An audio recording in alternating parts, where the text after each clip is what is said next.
an operational update on our support to the people of Haiti after the earthquake. Then I'll come back. I've got a couple of schedule items to talk to, and then we'll take questions. General? Mr. Kirby, thank you. Good morning, everybody. It's good to be here to continue giving you an operational update. As you know, we're getting into a rhythm here, so I'll continue to try to focus on the key operational highlights, our focus, and our priorities. We've been providing details through the past in 24-hour snapshots, and I'll provide those details with respect to a few areas today. Further, I'm prepared to give a cumulative update on the total number of people evacuated from Afghanistan so far. First, the U.S. military footprint in Kabul is now more than 5,200 total troops on the ground. Kabul airport remains secure and open for flight operations. There are now multiple gates that have access for entry into the airfield, which will help expedite processing in a safe and orderly manner. In the past 24 hours, 13 C-17s arrived with additional troops and equipment. Also, 12 C-17s departed. These flights contain more than 2,000 passengers. These flights left Kabul and arrived at designated safe havens and staging areas in the CENTCOM area of operation. Since the start of evacuation operations on August 14th, we have airlifted approximately 7,000 total evacuees. This increase is reflective of both a ramp-up of aircraft and airlift capability, faster processing of evacuees, and greater information and fidelity in reporting. If we go back to when the Department of Defense began supporting the State Department with movement of SIVs at the end of July, the cumulative number of people moved out of Afghanistan is somewhere near 12,000. That number includes American citizens, U.S. Embassy personnel, individuals designated by the State Department as SIV applicants, and other evacuees in coordination with the State Department. We're ready to increase throughput and have scheduled aircraft departures accordingly. We intend to maximize each plane's capacity. We're prioritizing people above all else, and we're focused on doing this as safely as possible with absolute urgency. We have not experienced any security incidents nor interference since my last update. We continue to recognize the inherent danger of operating in this environment, but our service members in Kabul remain agile, professional, and are postured to continue mission and to respond if required. On this topic, as we look at the last 24 hours, F-18s from the Ronald Reagan Carrier Strike Group flew armed overwatch flights over Kabul to ensure enhanced security. We maintain a watchful eye and are continuously conducting in-depth assessments to protect the safety of Americans. We will use all of the tools in our arsenal to achieve this goal. I want to reinforce that we are absolutely focused on this mission of national importance. We are committed to the safe evacuation of as many people as quickly and as safely as possible. In Haiti yesterday, 8 United States Army helicopters, 3 CH-47 Chinooks, and 5 UH-60 Blackhawks from Southcom's JTF Bravo out of Honduras repositioned to launch and support operations in support of Haiti earthquake operations. Those assets have already started moving disaster relief personnel and supplies and supported JTF Haiti's assessment of airfields and roads throughout the area. A CH-47 completed a partial move of about 60% of a field hospital, which we believe the rest of the field hospital will be airlifted today. The U.S. Coast Guard continues its life-saving missions, and again, all of the helicopters involved will be on airlift missions to ease the suffering and to get people and capabilities where they need to be.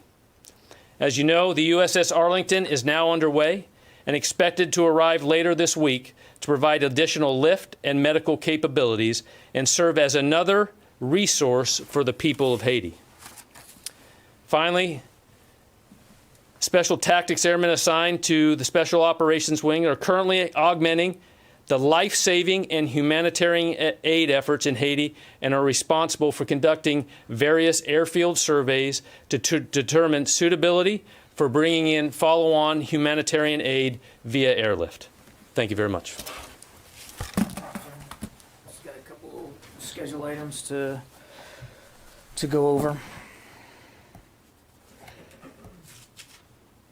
So here in Washington, Secretary Austin did have a phone conversation this morning with his counterpart in Bahrain, His Royal Highness Prince Salman bin Hamad Al Khalifa, Deputy Supreme Commander and Prime Minister. And this afternoon, the Secretary will be welcoming His Excellency Dr. Khalid bin Mohammed Al Attiyah, Deputy Prime Minister and Minister of State of Defense Affairs for the state of Qatar, here in the building. We'll issue a readout for each of those events later today. And with that, we'll start taking questions. I think, Bob, you're on the phone, yeah? Yes, thank you, John. General Taylor said that there were 12 C-17 aircraft departed with evacuees over the past 24 hours, which is a smaller number than the previous 24 hours, I believe. My question is regarding, with the clock running down toward August 31st, does Secretary Austin believe that it will be necessary to extend the deadline? I know that it's not his call, but has he recommended that the deadline of August 31st be extended? Bob, you heard the Secretary yesterday say that we're very focused on making sure we get as many people out as possible and as fast as possible. And we're working on that very diligently, as you heard the General's update. And you also heard the President say that if he believes that there's a need to alter the timeline, that he would revisit that at the appropriate time. What we're focused on right now, Bob, is head down, shoulder to the wheel, trying to get as many people out as possible, as quickly as possible. And I think I'll leave it at that. Tara. Thank you. A follow-up to Bob's question.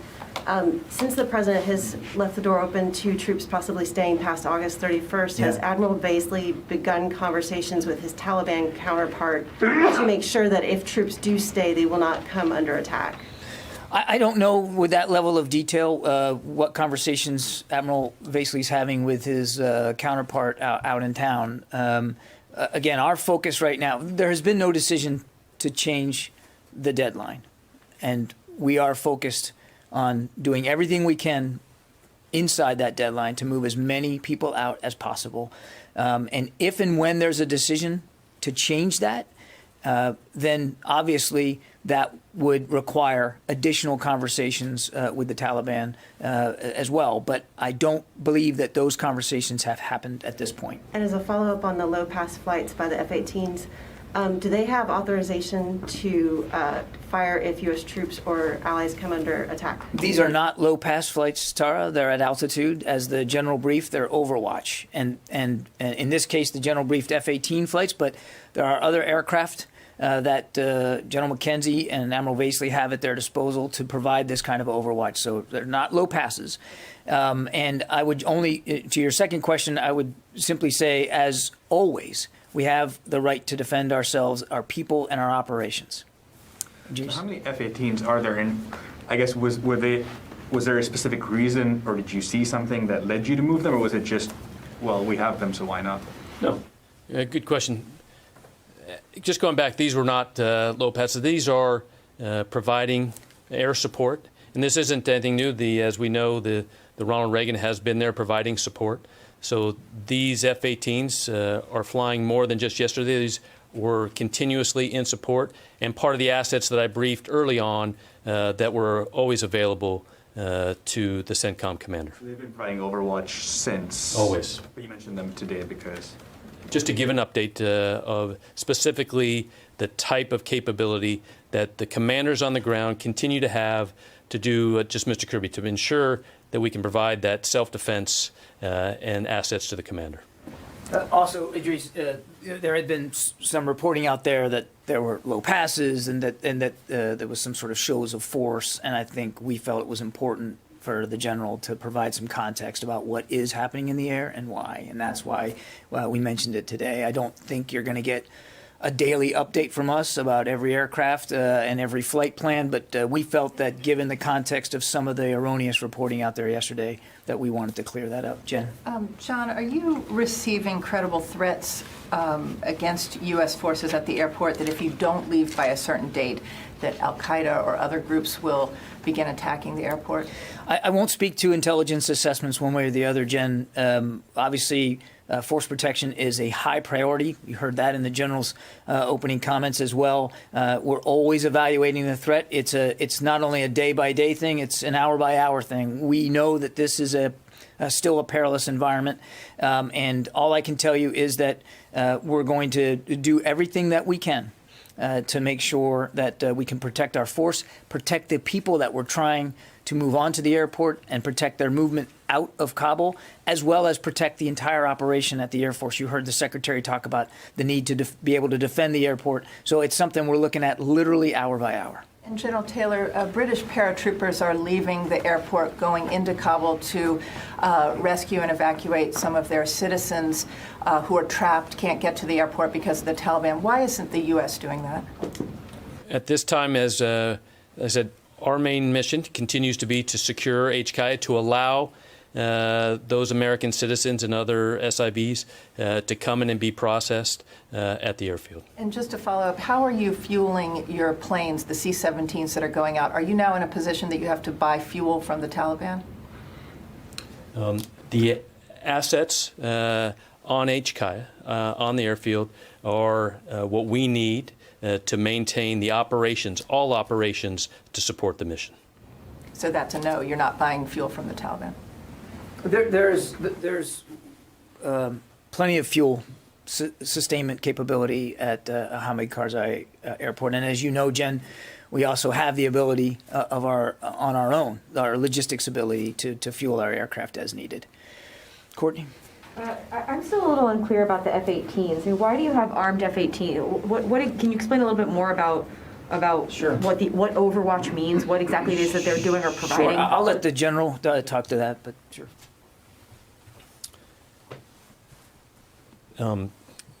The ability to provide close air support is something that needs to be immediate if a condition on the ground ever required that. So as prudent military operations, we ensure there are always assets available so that the commander, if required, can ensure the time and space of reaction is as little as possible. So You're there to prepare if you need to do airstrikes over Kabul. we're there to ensure that they can support the commander on the ground. And then also you mentioned that there have been about 7,000 people taken out since the 14th. And you're hoping to increase that capacity, I'm sorry, 12,000 total out since the end of July. How many more do you anticipate having to move? So as I said, the military capacity continues to be 5,000 to 9,000 a day, and we are ready to do that. And as Mr. Kirby said, our increased interactions with Department of State will allow that, as you've seen, the ability to increase more flights a day. And Kirby, could I ask you just one quick one? Is there any update to any efforts or talks with the Taliban about allowing Afghans to get through some of these checkpoints and get to the airport safely? There's no update, Court. I think you heard the Secretary talk about this yesterday. We are in communication, obviously, with the local Taliban commander about making sure that those at-risk Afghans, special immigrant visa applicants, and additional Afghan citizens that we want to move through are able to move through, and it comes down a lot to the credentialing and making sure that they can prove and we can prove that that these are appropriate people to move through, and we have indications this morning that process is working. Yeah, Barbara. I'm still confused about the F-18s as well. First of all, this is the first time I recall you telling us of Overwatch flights since U.S. troops arrived. So are these the first armed flights over Kabul since U.S. troops arrived? No. No, and Barb, I think what you have to remember is before we began a non-combatant evacuation operation, we had been in the midst of drawing down our forces. I'm asking specifically, since operations with U.S. forces began at the airport. Since the non-combatant evacuation. They began at the airport. No, these are not. Are these the first armed Overwatch over Kabul? They are not. And you say close air support, but to be clear, what you are saying is you are prepared now to conduct airstrikes over Kabul. Barbara, I'm not going to talk about potential future operations. So I do think it's important to level set here that even throughout the drawdown, we had Overwatch capabilities. Throughout the drawdown, we had Overwatch capabilities.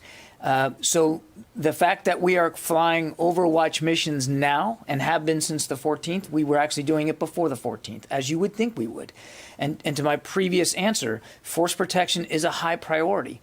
And we're going to have at our disposal all the assets and resources necessary to make sure we can accomplish this mission safely and efficiently, just like we were accomplishing the previous mission of drawdown safely and efficiently. So this is a continuum. It's not something new. The reason we decided to talk about it today, and I don't think you're going to expect to see us talk about it every day, but we felt it was important today, given that there had been some reporting out there that we were, flying low passes over the city or some kind of shows of force. That's not what this is. This is just an added layer of force protection. It's the prudent and responsible thing to do.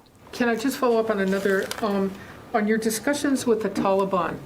Now that the potential is in public for staying, does the U.S. military, does the Defense Department feel it would at least need Taliban acquiescence if you were to stay beyond the 15th? Do you want, if not their agreement, at least their acquiescence to stay? I think it is just a fundamental fact of the reality of where we are that communications and a certain measure of agreement with the Taliban on what we're trying to accomplish has to continue to occur. And again, I'm not going to speculate past August 31st. I haven't gotten to anybody on the phone, so if you'll just forgive me. Carla Babb. Hey, thanks for doing this, John. Can you just briefly kind of update us on the policy of nationals who are trying to get into the airport for evacuations by other countries? I know they mentioned what the Brits were doing, but we also heard from Sylvie about that Dutch plane that left without any Afghan nationals. How exactly is that process being done, and how are the U.S. Troops helping with that process? And then one other question quickly, if I may. There's been reports of resistance outside in Pashir and possibly in Parwan. Is the U.S. doing anything to support these Afghan troops that are trying to make a resistance and trying to push back?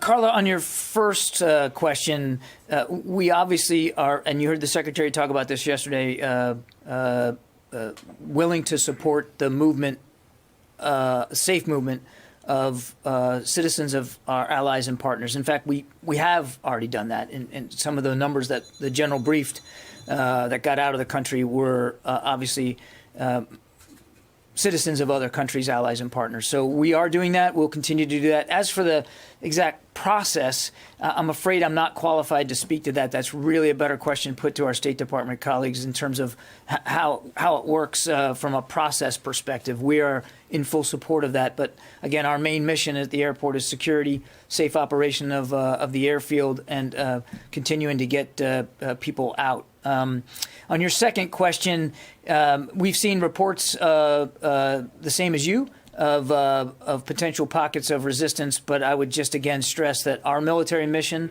in Afghanistan right now is to conduct this non-combatant evacuation in a safe and orderly way, and that's what we're doing. Yeah. Thank you, John. So you mentioned the phone call between the Secretary today and his Bahraini counterpart, and he's going to meet the Qatari defense minister later today. Yeah. Can you talk about the role these nations, Gulf nations in general, are playing in facilitating this operation? And are they putting assets in this operation to evacuate some of the Afghanis or U.S. citizens? I think let those nation states speak for themselves and what they're doing. And as I said, we'll have a readout of both conversations later today. So I don't want to get ahead of that. But obviously, both countries are key partners in the region. As you know, Bahrain hosts the U.S. Fifth Fleet headquarters and is a key partner, maritime partner, particularly in the Gulf region and Qatar as well, in many different ways. And we're always interested in having good conversations with these key partners in the region. But I don't think I'm going to speak to specifics with respect to Afghanistan. I'll let those nation states speak for themselves. Thank you so much, Mr. Kirby. Kelly Meyer with Nexstar Media Group. A question, is there any behavior by the Taliban towards U.S. citizens or Afghans trying to reach the airport that would mean U.S. troops would have to protect them? Have any red lines been communicated to the Taliban? We've made it very clear to the Taliban that any attack upon our people and our operations at the airport will be met with a forceful response. There has been, as the general noted in his opening statement, there's been no hostile interactions between the Taliban and our forces or of American citizens getting through. Now, we have seen reports of the Taliban harassing and physically so some Afghans that were trying to move to the airport. We are in constant communication with them, as my answer to Courtney indicated, to make sure that they have the same visibility on the people that we want to see get through as we do. And some of that has to do with a common sight picture on the credentialing. And so that those conversations continue. What about Americans outside the airport?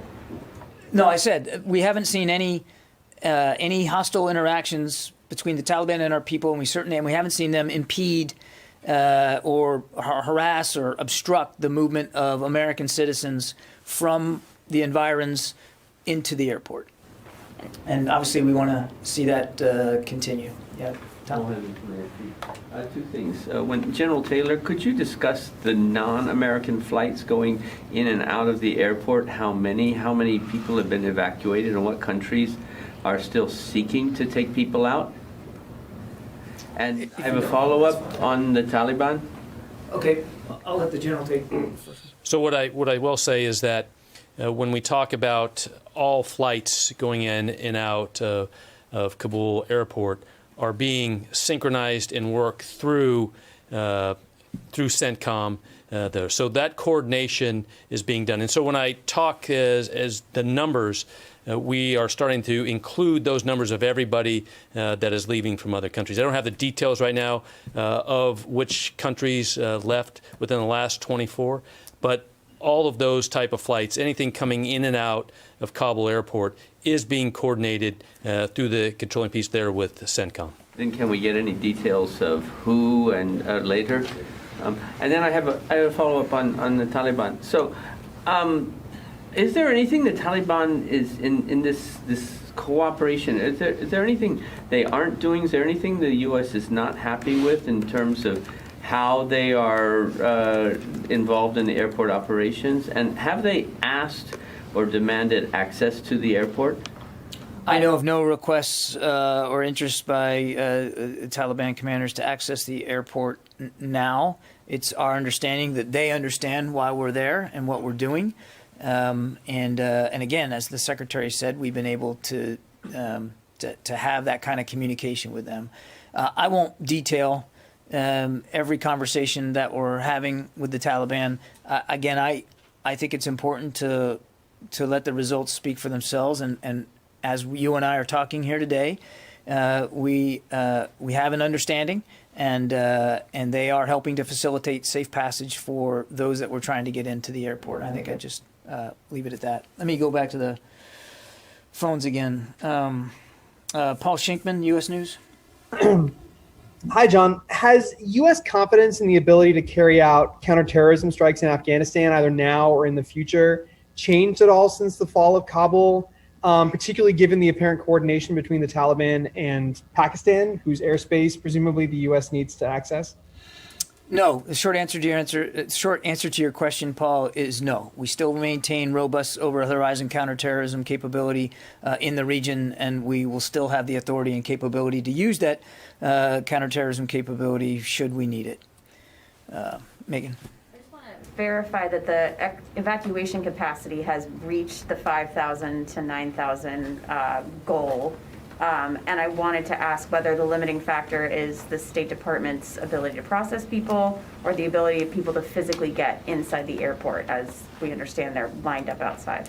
So let's talk first about the movement, the air capacity is set, and as I briefed a couple of times before, so that ability to air move up to 5,000 to 9,000 a day has been set and continues.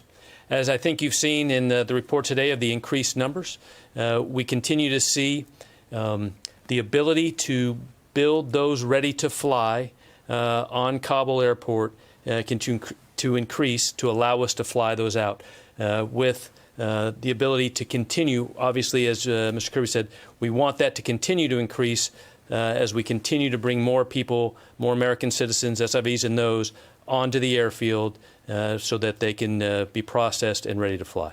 And have there been any requests from DoD officials to maybe expand the perimeter around the airport so that there's more of a safe zone for people while they're waiting in line? And if there have been, what was the Taliban's response to that? So the commander on the ground, I think you've seen, is the airfield is secure. And every day in security operations, commanders are always improving the security environment. So as the commander on the ground at every level finds those things that need to be improved to increase the security to allow mission success, they're going to do those things that they have those authorities to do on a daily basis. So I think, as you saw today, the ability to continue State Department's ability to bring more people on and to continue those, that's what we will continue to look at over the next few days. Do they have the ability to expand the perimeter around the airport? Megan, I don't want to get ahead of where we are.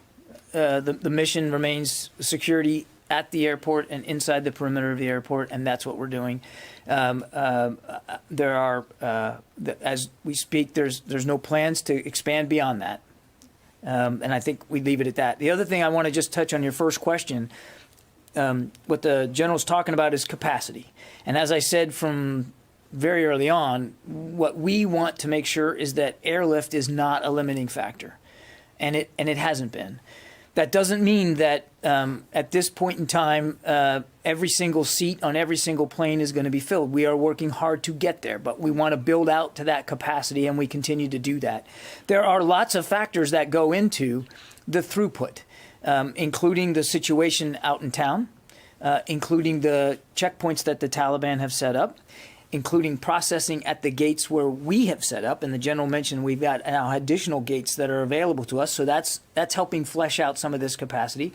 Weather is a factor. And, of course, security at the airport is a factor. And we are not taking either of those last two. Actually, we're not taking any of them, but we're certainly not taking weather or security at the airport for granted. It changes, every day. The security environment changes, and, of course, the weather. So there's lots of tick points on the way to the getting to throughput. What we want to make sure is that the one limiting factor is not airlift capacity. And as the general said, we're confident that it is not now, and going forward it will not be. But that doesn't mean that there aren't going to be, that doesn't mean that you can, just because you have 5,000 seats, that you can automatically fill 5,000 seats every day. Now, that's what we want to get to. We want to, as the Secretary said, move as many people as fast and as safely as possible. But there's lots of steps in the process. Not all of them do we control, and we understand that. Can I just ask one clarification on that? So are you saying that you're at that capacity right now, that with these flights, these 13 C-17s that have come in, you would have the capacity to take 5,000 people out in 24 hours right now, but you've only taken 2,000 out? So, like I said, within the CENTCOM commander's capabilities and assets available, we have the appropriate air assets to fly the 5,000 to 9,000 a day. Depending upon the ability, meaning the queue, right, those ready to fly, we bring in assets to fly them out. So, yes, we have assets available throughout CENTCOM and available to reach those numbers today, and we have had those. But you're not. But what's physically flying in right now in these 24 hours, is that enough? I mean, I guess we could do the math and see how many people could get on 13C. But remember, it's not about the math. It's about what's ready to fly. You know, who's on the airfield, ready to leave a holding area and get on the aircraft. And as those numbers increase, which you've seen they have in the last 24, 48, the CENTCOM command team will continue to bring in the airflow required to fly out those people. Sure. Is ISIS and Al-Qaeda a factor in this among your many other factors? And is the U.S. now dependent upon the Taliban to keep those terrorist groups in check during this operation? ISIS and Al-Qaeda is absolutely a planning factor. You wouldn't expect it to be otherwise. I'm not going to talk about specific force protection measures against terrorist threats. I think, but clearly we're mindful that threat could persist. Is that part of the reason for the overhead flights? The Overwatch flights, again, have been in the air since before the non-combatant evacuation operation. It's prudent force protection measures in the air to make sure that we can protect our people and our operations against any threat, Tara, any threat. Gordon. Can I just, so I still want to be clear, you're nowhere near the demand for getting people out is nowhere near the 5,000 to 9,000 that you have established and maintain this capacity to do, right? One question. Two is, what's the best estimate? If American citizens are the first priority, what's the best estimate that you guys have that you'll work through those and then you can turn kind of full time, as it were, to SIVs, Afghans, or whatever? Am I not thinking about the... So a couple of points on this. I mean, as the general said, we have the capacity now. There's certainly enough airframes to meet the capacity we'd like to have of 5 to 9. But that doesn't mean that number of airframes are just landing at Kabul and then we're just taking them off empty. We're trying to make maximum use of the ramp space, of the aircraft, and of the queue. And we're going to adjust that every day. The demand will drive, the demand in the queue will drive how many sorties we fly. And I'm sorry, your second question was... Just, like, what's the best estimate of when you can be finished with the yeah, and you asked about American citizens. So I think as the general briefed, I mean, just in the last 24 hours of the 2,000 that got out, it was a mix of American citizens and family members, as well as special immigrant visa applicants and other at-risk Afghans. And I think you're going to see that every day, Gordon. I mean, obviously we want to take care of our fellow Americans, and the Secretary and the Chairman were clear about that. But we also want to take care of at-risk Afghans and special immigrant visa applicants. And so we're not... we're not holding up a plane just to fill it with Americans and then sending it off. We are processing people as fast as we can and getting them onto their onward stations. It's a balance, and we're trying to strike that balance every single day. John, what proportion of the 2,000 are American citizens versus SIVs? What proportion are women as well? I don't have a gender breakdown, Jen. Of the 2,000. Over the last 24 hours, I think nearly 300 of them were Americans, and that includes legal permanent residents. It includes obviously American citizens as well as family members. And that's every day it's going to change. But I don't have a gender breakdown of what the manifests are on a daily basis. And does the U.S. government recognize the Taliban as the legitimate government of Afghanistan now? That's a question for the State Department. The Defense Department is focused on conducting this non-combatant evacuation. Question and clarification. Are you seeing more throughput of individuals who are able to access the airport? Are you seeing more people being able to access the airport over the last 24 hours? We have seen, by opening up another gate, by adding consular officers now, we believe that we will soon begin to see an opening up of the aperture, and we're hopeful that means a more consistent increase in the flow. But I can't tell you right as we speak here, Louis, that there's been some dramatic rise. I mean, we've got additional consular officers now at these additional gates with additional troops helping the consular officers. And so I think we're poised to see an increase, but I want to be careful before I make predictions. What we're trying to do, what we want to drive, is an increase. That's very much on everybody's minds. And the clarification is, you were talking about American citizens, about Afghans and SIVs.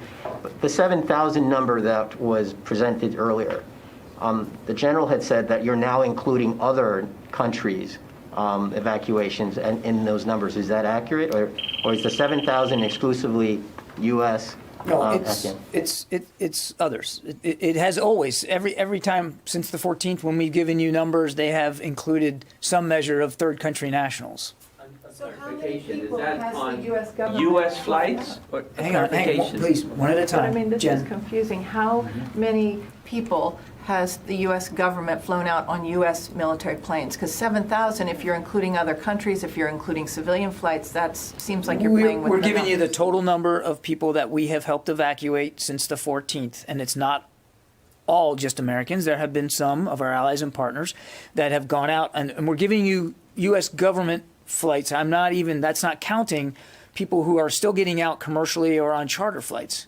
Okay? Does that clear that up? Clarifying. Yeah, we get, and understandably so, here at the Pentagon, we're fixated on the tails that we own, but it's not the only way out of Kabul right now. As the general brief, the commercial side is open. There's limited. It's not as robust as what we can do on the military side, but people are still getting out that way. Is there a breakdown of those numbers, the 7,000, saying this is U.S., this is Afghan? I do not have a breakdown. I suspect that over time, as our manifesting process gets more refined, we may be able to be there, but we don't have that specific breakdown. As of today, how many American citizens remain in Afghanistan? I don't know.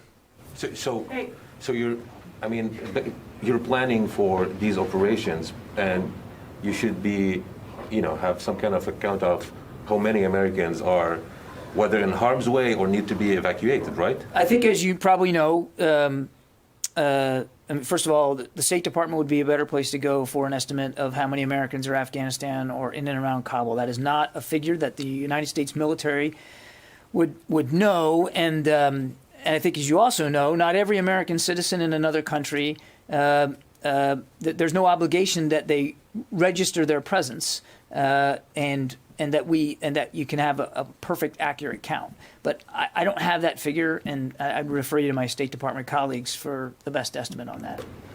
Kirby, does the president have does the Pentagon have the authorization at this point in time to expand the perimeter at the airport or to go into Kabul if necessary from the president? The mission, Helene, is to provide safe and secure operations at the airport. I'm asking you if the Pentagon has the authorization from the president. I'm not going to talk about the potential of any future decisions one way or another. That would be a policy decision. We are focused on security at the airport. My question is, do you have the authorization now at this point? Who makes that decision? Is it Biden or is it Austin? We are authorized to provide safe and secure operations at the airport, Helene. Can you talk a little bit about the logistics regarding the human needs of the people at the airport? There's a lot of civilians, a lot of troops. There's food, there's sleeping arrangements, water, sanitation. Are you handling both military and civilian, and how are you doing that? So when you look at when whomever comes into the gate at HKIA and is processed for ready fly, all human needs, all of those things, basic needs to ensure their welfare, their care, to ensure the medical, all those things to ensure they can go forward and fly are being done. And that is a combination of State Department support and military support, working hand in hand, the commander and State Department, to ensure eating, sleeping, well taken care of, out of the elements are being done. Absolutely. You've got like 2 more weeks almost of this. Are there concerns about maintaining the input of supplies, the cleanliness over time? As military planners, we always ensure that we have the proper supplies on days for, to conduct missions. And those are assessed on a daily basis. And those commanders are always assessing, what do we have now? What do I need to do in the short term? And so forth. And so we are always continuing to, and that's why you see other planes continuing to arrive as required, to continue to ensure Commander has everything they need to do to execute the mission that we have right now. I need to get to somebody on the phone too. Tom Squitieri?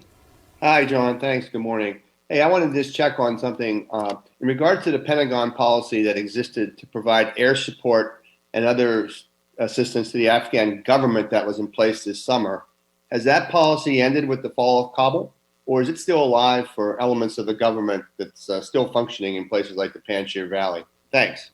Tom, as I think you can see by events, there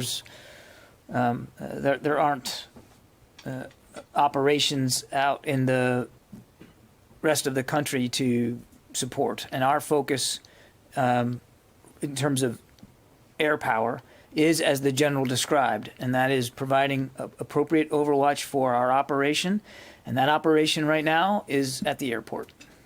Barbara. Can I go back on the question of gates at the airport? Can you tell us this new gate that you opened, are the Taliban outside of that gate? Are they letting people, both Afghans and people with U.S. documentation, U.S. citizens, through that new gate? And have you been able to keep, very specifically, all of your gates, including Camp Sullivan, on your side? Have you been able to keep them open, or have you had to close Camp Sullivan at various points? Have you had to close any of the gates? So the gates at the Kabul airport are secure. And as we continue to flow more forces in, that gives the commander greater capability to provide security at those gates and, as we said, open more gates and allow for greater input into Kabul airport. I'll follow up with Kirby. All respect. The question is, are all of the gates continuously open? Have you had to close, have the Marines had to close Sullivan at various points? Do you have the Taliban letting people through this new gate that you're talking about? Have you been able to keep them all continuously open? Barbara, as the general said, we have additional gates now, and the reporting this morning is that they are open. But I can't tell you with perfect clarity that there haven't been times over the last 72 hours when temporarily, because of maybe security incidents, that they've had to close. I suspect that that's true. I don't have a firm answer for you on that. Our goal is obviously to keep them as open as possible and to increase the flow as much as we can. Just for the record, have any of the U.S. troops been involved in any additional crowd control measures that included them having to fire? I'm not aware of any over the last 24 hours. Thank you. I think that's probably good. That's a good place to stop. So thanks very much. My plan is to come. Jim? Could I just get a Haiti question? There are reports that American military medical teams are going into the area. Do you have anything on that? That's what I said earlier. So first, we do have Air Force medical personnel there helping assist. And the first thing I said were, the flights of those helicopters were bringing in one of our medical hospital capabilities. And more to come today to be able to help and assist in a medical hospital first aid type care. So they're setting up a field hospital that'll be manned by American military personnel? That is correct. Okay, great, thank you. Thanks, everybody. My plan is to update you again this afternoon, but it'll be off camera. So we'll see you about 2:15. At least that's the plan right now. Thank you.